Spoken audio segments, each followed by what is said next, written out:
نے سوال کیا تھا کہ اللہ سے محبت کرتے ہیں، انسانوں سے محبت کرنے کی کیا ضرورت ہے، پھر اللہ سے ڈرنا چاہیے کسی نے کہا، تو پھر اللہ سے ڈرنا نہیں، محبت کرنا ہے۔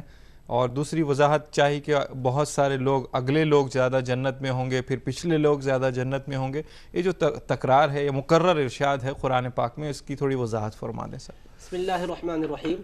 اللہ تبارک و تعالیٰ سے محبت کرنے کا خود اللہ تبارک و تعالیٰ کے حبیب کریم علیہ السلام نے بھی حکم فرمایا ہے، خود قرآن مجید میں بھی اللہ نے بتلایا ہے۔ سورہ بقرہ میں دوسرے پارے میں ارشاد ہے والذین آمنوا اشد حبا للہ، اور جو لوگ ایمان لائے وہ سب سے بڑھ کر اللہ تبارک و تعالیٰ سے محبت کرتے ہیں، وہ اللہ تبارک و تعالیٰ کو ٹوٹ ٹوٹ کر چاہتے ہیں، بے انتہا چاہتے ہیں، محبت کرتے ہیں۔ اور رسول کریم علیہ السلام نے فرمایا، صحیح مسلم شریف میں حدیث ہے، احب اللہ لما یغذوکم من نعمہ، تم اللہ تبارک و تعالیٰ سے محبت کرو کیونکہ وہ تم پر نعمتوں کی برسات فرما رہا ہے، اپنی نعمتوں سے وہ تمہیں رزق اور روزی عطا فرما رہا ہے۔ اللہ تبارک و تعالیٰ تمہارا خالق ہے، پالنہار ہے، پروردگار ہے، اس لیے تم اس سے محبت کیا کرو۔ اللہ تبارک و تعالیٰ سے محبت کرنا، یہ اس کا مطلب نہیں ہے کہ اللہ تبارک و تعالیٰ سے خوف نہیں کرنا چاہیے، ڈرنا نہیں چاہیے۔ یہ دونوں میں تضاد نہیں ہے، دونوں میں تصادم اور ٹکراؤ نہیں ہے۔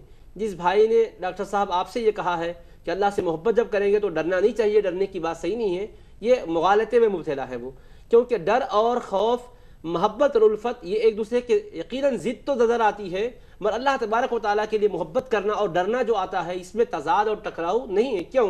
اس لیے کہ جہاں یہ آتا ہے کہ اللہ تبارک و تعالیٰ سے ڈرو تو وہاں مفسرین نے ایک بات بیان کی ہے، مثلا تفسیر جلالین ہی لے لیجئے جو بالکل عربی زبان میں ابتدائی درجے کی تفسیر ہے، جو ہر مدرسے میں پڑھائی جاتی ہے۔ یا ایھا الناس اتقوا ربکم، حدیث قرآن میں آتا ہے کہ اے لوگوں تم اپنے رب سے ڈرو، واتقوا اللہ، اللہ سے ڈرو، تو لکھتے ہیں ای خافوا عقابہ، یعنی اللہ کے مواخذے سے ڈرو، اللہ کی سزا سے ڈرو، اللہ کے عذاب سے ڈرو۔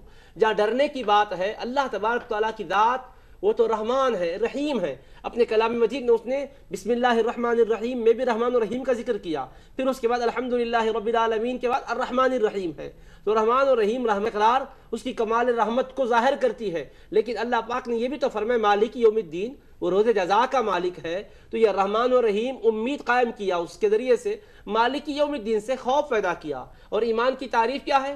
ایمان رہتا کہاں ہے؟ الایمان بین الخوف والرجاء، امید اور ڈر کے دونوں کے مابین ایمان رہتا ہے۔ ڈر اور امید کی ملی جلی کیفیت کا نام ایمان ہے، اور یہ بھی قرآن مجید میں ہی آیا ہے، جہاں اللہ کی رحمت سے امید رکھو اور محبت کرو کا ذکر ہے، لا تیأسوا من روح اللہ، اللہ کی رحمت سے مایوس نہ ہو جانا، انہ لا ییأس من روح اللہ، بے شک اللہ کی رحمت سے مایوس نہیں ہوتے الا القوم الکافرون، مگر انکار کرنے والے ہی مایوس ہوتے ہیں۔ تو جہاں محبت کرو، رحمت سے امید رکھو کہا، وہیں یہ بھی ڈرایا 90 پارے میں افامنوا مکر اللہ، کہ اللہ کے عذاب سے وہ بالکل بے خوف ہو گئے ہیں۔